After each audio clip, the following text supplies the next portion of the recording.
I also like really doubled down onto digital marketing. I think that honestly made the biggest difference. So I started doing these like little videos and then I paid to boost them on social media on Facebook and Instagram basically. And I really think that that helped get the word out about the book beforehand.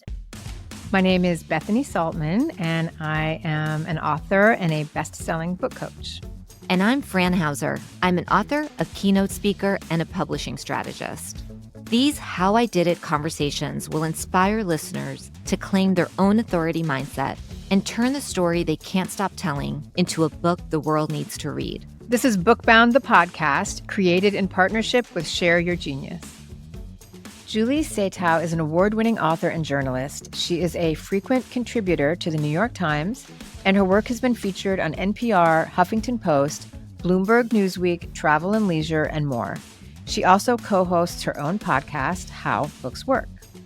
When Women Ran Fifth Avenue, Glamour and Power at the Dawn of American Fashion, Julie outlines a glittering portrait of the golden age of American department stores and the three visionary women who led them.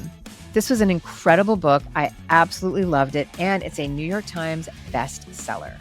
One of the most amazing things about this episode is that Julie talked to us about how she did her own kind of guerrilla marketing by doing videos on her Instagram and boosting them on Instagram and Facebook. And she thinks that that really contributes to the success of her book and even to landing on the list. So this is something that I think all of us authors will really enjoy learning about. I hope you enjoy. Hey, Julie, we are so excited to talk to you about your incredible book, When Women Ran Fifth Avenue. It's a long title. I'm going to say the whole thing. Glamour and Power and the Dawn of American Fashion. Welcome to Bookbound. Thank you so much for having me. I'm so excited. And your book looks great back there. It's a little last minute changeroo. We love it. We love last minute. So we begin most of our conversations asking our writers this question. How did you know that this was a book and not just a personal obsession? I should say that the premise of your question is not totally relevant for me because I see myself very much as a working reporter. So I wouldn't say that any of my topics are like personal obsessions. They're things that, I'm interested in, I'm intrigued by, I feel like are rich and deep to explore. But it's not like, I've always been obsessed with, fashion and department stores, or even like for my first book, The Plaza Hotel. It was more like, oh, this is a really interesting topic I feel like I can say something about, So in my case, that tends to be the truth. I was just looking at your, I think it was the afterword perhaps in the book where you talked about the research that, that went into the book and like visiting these women's hometowns and how, there wasn't a ton of archival material even for you to kind of go through. So tell us a little bit about that. So obviously the book is about, three women, and it spans the 1930s roughly to the 1980s through the 20th century, and I kind of see it as three narratives. It's the narrative of, the history of the department store in the 20th century. It's the story of these three women. And then it sort of kind of morphed during my project into the history of women in work in the 20th century. So it's sort of like three different narratives, which is how I kind of broadened it out. Because yes, if I had just exclusively focused only on their three lives, I think it would have been narrow and it probably would have been 150 pages. It had to be more than that. There was not a ton of material. I wasn't exactly sure what I could get. When I wrote the proposal, I had done, obviously like a clip search and look through like newspaper articles. And one of the women, Dorothy Shaver, is probably the most famous during her lifetime. So she had quite a number of articles that I could use, in the 40s and 50s. And the first woman had an autobiography, which as I got closer into it, I realized was largely false, but she had that. And then the most recent woman, Geraldine Stutz, died in 2005. So I was able to do like just regular reporting and interview people who had worked for her. So I sort of had those three kind of like buckets I knew about. But Hortense is from St. George, Utah, and I did go to St. George. Her grandparents were like early converts to Mormonism. So they followed Brigham Young from Europe, and they were like some of the first white settlers in Utah. And so Mormons are very interested in their genealogy. They keep very deep records. They had like a pioneer museum in St. George, rather, in her town with like all of these records of like her family. So that was great. Dorothy, I hired a genealogist actually to help me, which was amazing because he discovered like a great niece who lived in Maryland who was like, come on down. I have a basement filled with materials, which was, like manna for heaven. And then, yeah, Dorothy, I did a lot of the interviews, as I mentioned. So Interesting. So one of the things I'm really curious about, we work with women writers, nonfiction writers, and this idea of the organizing principle, like how you pull everything together, is something that brings up a lot of angst. And people have no idea how much iteration goes into organizing your book, especially when you have material like what you have. So, as I was reading the book and delighting in it, I, sort of observed to myself, when you read a book, you just imagine that it's always been like this. Like it's the perfect organization for this book. You've got the big ideas, you plug in with all these other women's stories with different font, which I'd love to talk about. But I know enough to know that there was a lot that went into that. So if you could walk us through the iterations, that could be really fun. it was hard. I was a little insecure about the length because I was worried about, their three lives and how that would work. But I felt like there were all these other stories that were not exactly relevant to like those three narratives, but were very important in terms of like painting a picture of the world and understanding other aspects that I couldn't quite figure out how to like weave into the main narrative without it feeling like I was going off on some weird tangent or something. And they were like kind of discrete stories unto themselves. So the first one I found this story about this woman in 1906 in San Francisco who was like a dust girl. And she wrote this like essay about her career for this magazine in like 1917. Okay. And it was like basically the department store is the most amazing place to have a career. I started out as like this young 12-year-old working as dusting china in this big department store in San Francisco. And now look, I'm in my 20s. It's 1917. I go to Europe several times a year as a buyer. I have made enough money that I've actually moved my family out of like a tenement in the Mission District to across the bay in a beautiful home. Like, look at how amazing this is. And I was like, oh my gosh, that is such an illustrative story of the power of the department store in terms of like career development for women and this sort of unknown aspect of this industry. So I pitched it to my editors being like, can I just like write this as its own thing? I feel like it's not relevant to any of the three women per se, but it totally is relevant. Like, what do you think? And they were like, yeah, like try it. Let's see how it goes. As I found those kind of stories, like I just started writing them as vignettes, I called them, like to intersperse within the in the narrative.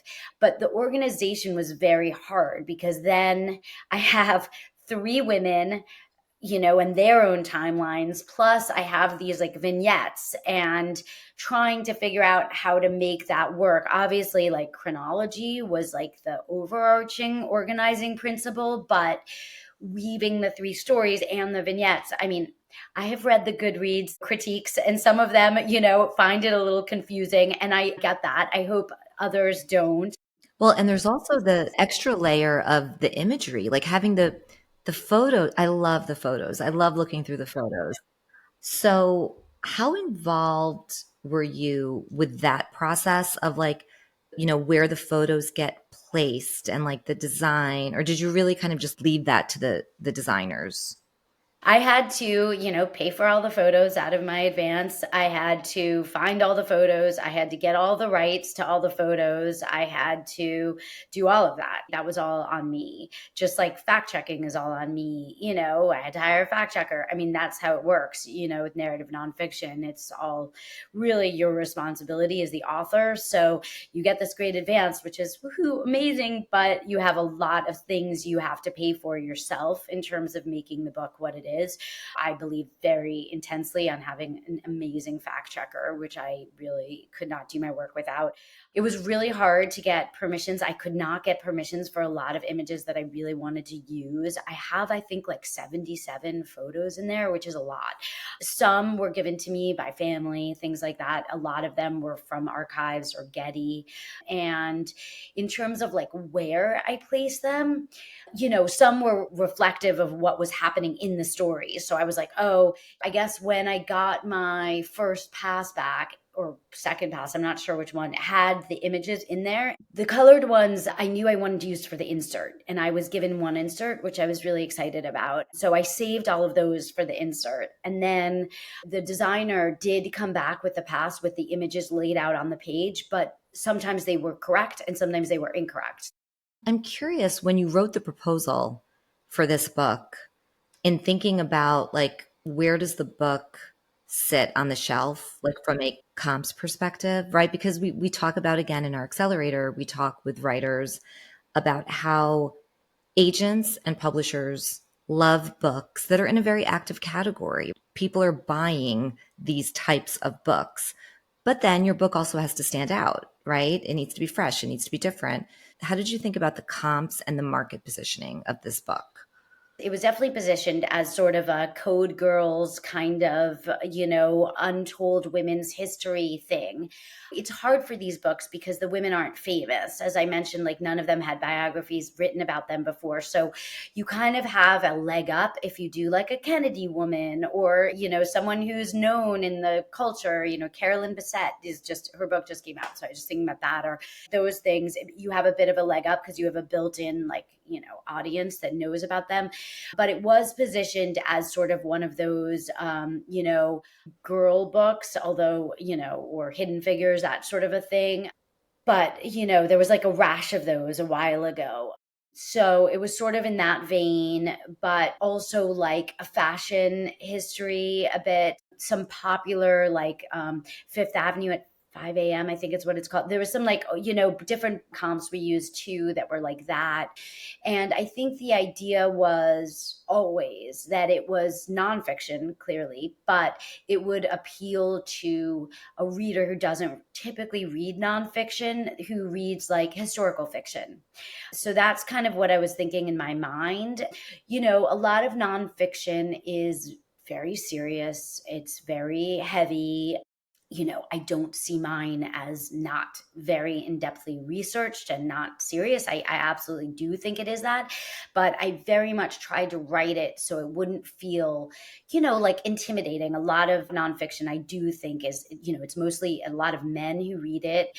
It feels a little heavy, presidential biographies or whatever. So I saw this more as fun and entertaining and enjoyable. So maybe book clubs would read it, who wouldn't normally read a nonfiction. Maybe they'd want a break and go for this kind of a book. So that's what I had in my mind. And I think my agent, we tried to angle it that way. And also, speaking of which, I mean, it made the New York Times bestseller list. Julie, that's amazing. Thank you. I still am like, I'll be sitting at the dinner table and just be like, what? I think there is like a hunger for nonfiction in that space, because there isn't that much of it. I mean, obviously, like everyone knows the Barbizon or something is sort of that, Paula Brent is like of that kind of a genre or something. But, there's not a ton. Hey there, sorry to interrupt, but we've got some breaking news. We've gotten so much incredible feedback about this podcast, the very one you're listening to right now, that we decided to expand into Substack in order to reach more people and share more of the nitty-gritty of how to write and sell your nonfiction book idea. Books with Bethany and Fran is the name of our bi-weekly newsletter, We're calling it a love letter to nonfiction writers and their books. That's you. By sharing our insider insights, tips, resources, and one juicy critique of a reader's nonfiction book, we hope to make publishing clear and kind. We're committed to you. And for now, all of our content is free. Head on over to Substack and check out Books with Bethany and Fran, and we hope you'll share your book idea for a future critique. Okay, back to the podcast. I also like really double down onto digital marketing. So I don't know if you guys talk about that, but I am like a huge believer in that now. I mean, I think that honestly made the biggest difference. You know, my book, because of the vignettes and like it is nonfiction, it was easy to kind of like pull out little factoids or something. So I started doing these like little videos of like, hey, did you guys know that the person who started Windows, you know, shop Windows was the guy who wrote The Wizard of Oz? Or I don't know, like little fun things like that. And then I paid myself to boost them on social media, you know, like, so I boosted the posts on Facebook and Instagram basically. And I really think that that helped get the word out about the book beforehand. This is so cool. This is the first time actually we've heard this. Okay, because I am proselytizing this to every author I know because I think it's such an overlooked thing. And I really think it worked for me. Like a lot of people talk about, you know, should you hire an outside publicist? And I do think obviously publicity is huge and can really help, but it's much more of like a hit or miss and you don't know. Whereas this is in many ways like much more of a sure thing. You control the budget, you can see what's working. You know, same with Amazon. If you like do sponsored posts of your book on Amazon, you do the budget. It's like pretty simple and you can just see if it's like working or not. So I also did that and I could see from my ad on Amazon that like I was getting orders. I can't see my pre-orders obviously because it's owned by, you know, Random House, you know, Doubleday is my publisher, Penguin Random House. So I can't actually see pre-orders, but I could for my Amazon ads because it shows you the click-through rate and the orders if they're accurate. I love it. And I'm also thinking like Instagram and Facebook as authors, we're creating this content anyway. Like we're leveraging content from the book to create these posts. Why not spend a little bit of money to boost the posts so that they go outside of your network? That's exactly right. And, you know, I let them pick the audience. I did not choose the audience. And I think that the algorithm, you know, it would pick whatever people who are clicking on fashion or nonfiction or I don't know what. You know, I think it depends on your book. You know, my daughter last night was like, do you think you cheated because you did that stuff? And I was like, no, because I didn't have people or I didn't pay for people to order them, but I did pay to like try to get my material out there in front of them to see if they wanted to order it, you know? And I do think that a lot of authors, you know, we feel chagrin or weirdness about the marketing aspect, you know, but I really saw the job. It was like I had two discrete jobs basically. I had the job of like writing this book, and then I had this job of like marketing it because my publisher is amazing, but you know, what basically happened was that I started spending my money to do it and they started seeing the pre-orders and then they got excited and they decided to like, you know, add in their marketing dollars to help me. So it became like a joint thing, but I showed like proof of concept by, you know, showing like, oh, look, people are interested in this, you know? Julie, this is incredible. Our listeners and our students are going to eat this up. So I have a question. I'm going to get a little granular. How many hours a week would you say this took you? Okay, so that's really surprising because honestly, videos are so much easier to do than like a post. I did it in my husband's office because he has like a great bookshelf behind him. So I mostly did it there. You know, he had the better Zoom background, but I basically just like propped up my camera. But my friend Susie Schnall, who's a writer, she was like, "Oh my God, I was reading your book. I can't believe like the first Pilates studio was in Bendel's. What? That's so cool."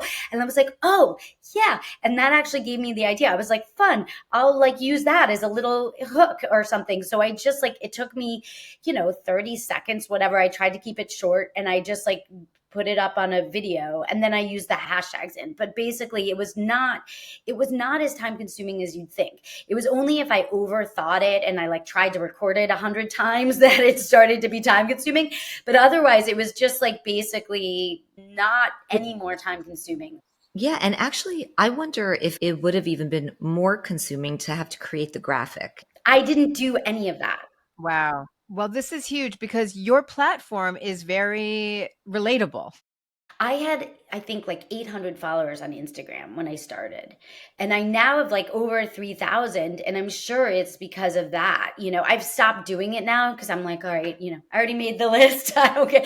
I'm not going to spend more money. But you know what I mean? Like, I personally, I don't let my daughter, who's a teenager, be on TikTok. So I was like, I'm not doing TikTok. I had already had Instagram because I was on Instagram from like before. And I thought Facebook would be really like where a lot of readers might be for me. So I just doubled down on Facebook and Instagram, basically. So, can we back up a little bit and talk about your first book and how you got your first agent, how you got your first deal, the first time writing a proposal? Because our listeners and our students are very conscious of this whole platform question. And to hear you talk about numbers, like I had 800 followers, and that was after you wrote your first book, which was very successful. Okay, well, but I should say, yeah, that my first book was in 2019. So I was always like a regular traditional news reporter, for papers, whatever, Huffington Post. I was at like different places, right? And then I basically went freelance and I was essentially like a permalancer at the New York Times. So I was writing like a lot of features for them for various sections of the paper. I wrote a feature for the like Sunday Metropolitan section and it got two different agents to approach me and be like, have you ever thought of writing a book? And I was like, yeah. So I talked to like both agents and I chose one. And then I started kind of like trying to brainstorm what might be a good book idea with her. And, the plaza ended up being that. And I think because I was a journalist and I had bylines and I was in the Times and stuff like that helped me, even though I didn't have like a big social media presence or anything, which, like I said, this was 2016 if the book came out in 2019. So it was very, very different back then. And like all this marketing stuff that we just talked about, like that was not even a thing. When I did the Plaza book, it was just like, wow, I got like a New York Times book review. That was, you know what I mean? Or whatever. So that was that. Julie, did you work with the same agent on this book? I did not. I changed agents after my first book. She's great, but it was just not, it wasn't like a great situation with my first publisher, whatever. There was all this stuff. After the Plaza came out, I actually tried to sell a book in between, which I didn't sell. And I was and then it was like right before COVID, and then COVID happened. So I was like, home alone with my two little kids. Didn't have a book deal. It was very depressing. I was freelancing, it was hard. And then sort of towards the end of COVID, I was like, okay, I got to like figure out what I want to do. So I started interviewing agents and talking to different agents about ideas. And the agent I currently have, who I am obsessed with, Susan Canavan, who I really recommend, she had an idea for me. Her idea was store wars, like department store wars was what she wanted. And I took that and ran with it. I changed it, obviously, but that was the genesis. So I felt like we really connected on like ideas and stuff. And so we were like brainstorming, and that was a cool thing. So anyway, that was what happened.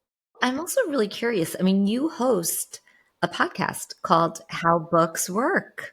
So, like, you're talking to publishing industry experts, right? Yeah. So this is part of my, oh my God, I have a book coming out and I don't understand how the sauce is made.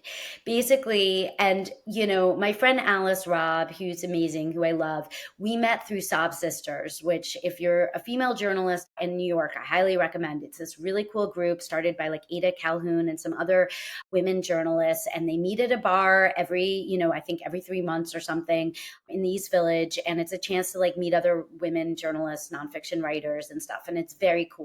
And I met Alice through that. And, we each had two books. Her second book was about to come out and I was still writing on mine. And we were just like bemoaning the fact that like we both have two books by, the big five publishers, and we have no idea like what goes on behind those doors still, even with that experience. Like it's so unclear and we felt like it was so obtuse. And I was, in the grips of so much angst over my book about to come out and hers was coming out. So we were like, this would be great. Like, I want to know if we both want to know. I am sure there are other writers like us out there who want to talk to the people who don't get talked to a lot. So our point is like to really try to talk to the sales force, the editors, the people who are not like us, who get interviewed a lot and we can hear their journey. Not to say that's not so important, and I think it is, but if you're already on that journey, if you're already there, like Alice and I were, to hear from the people you don't typically get access to, I felt like was really huge, to see what they think about how the market is going or whatnot, or, and other agents, that kind of thing. So that was the genesis for that. And we've done a handful of episodes so far. We have a new one coming out, which was actually the most amazing episode. So I highly recommend people listen to it. It should be up like later this week, with Eamon Dolan, who's an editor at Simon & Schuster, who's coming out with his own book and talking about how that was being an editor to write your own book. So anyway, it's selfishly motivated. I mean, it's an excuse for us to understand it. I love that you brought up the salespeople, because I was so surprised with my first book that the sales team actually weighed in on the title of the book.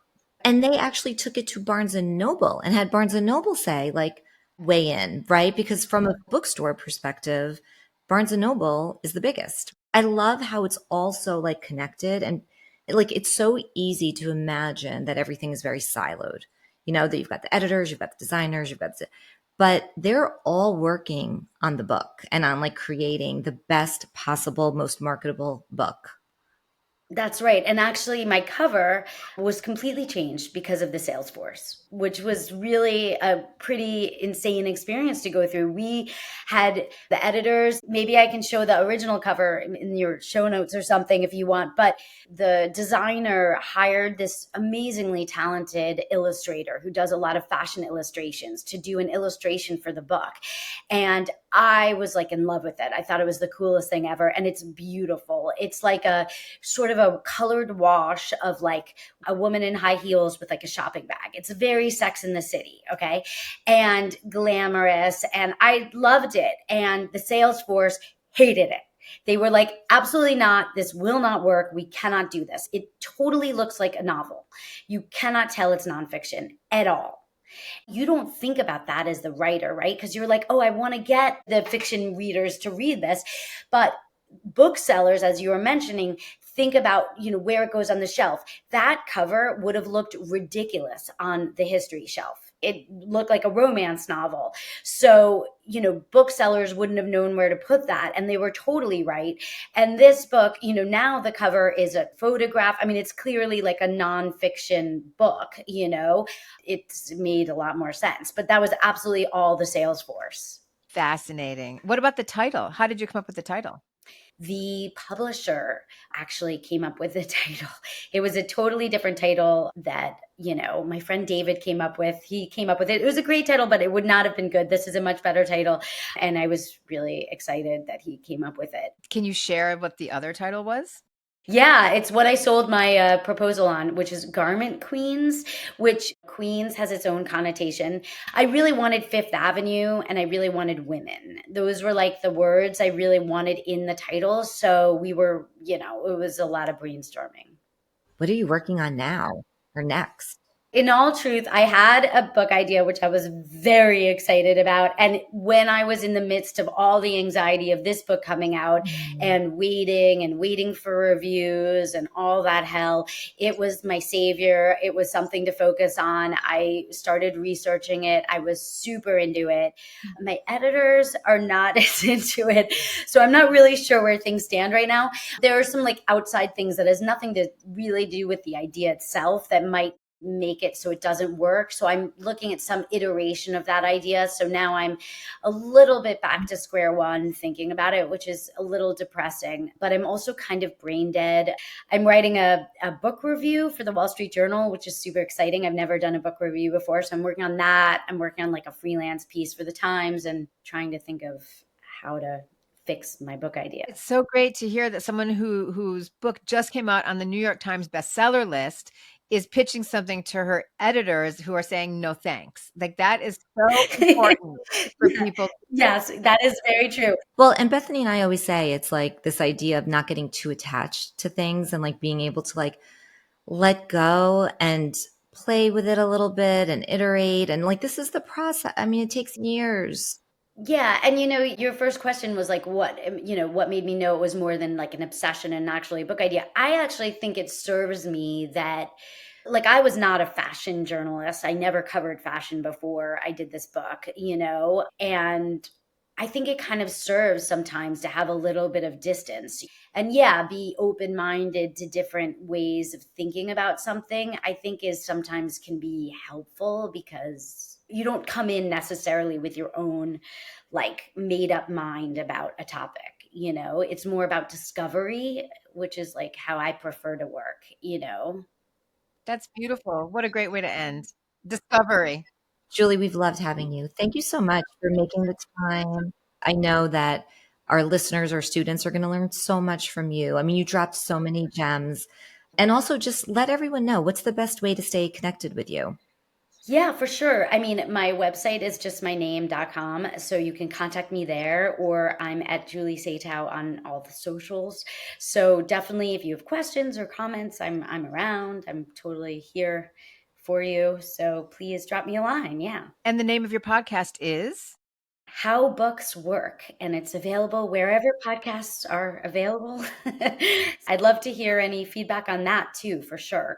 I'm so excited to check it out because it's very complimentary to what we're doing, right? We're interviewing authors, whereas you're interviewing the people that are behind the scenes. Well, thank you so much, Julie. Enjoy your day. Thank you so much, guys. Thank you for joining us on Bookbound. If you like what you heard, please subscribe and rate and review us on your favorite podcast listening platform.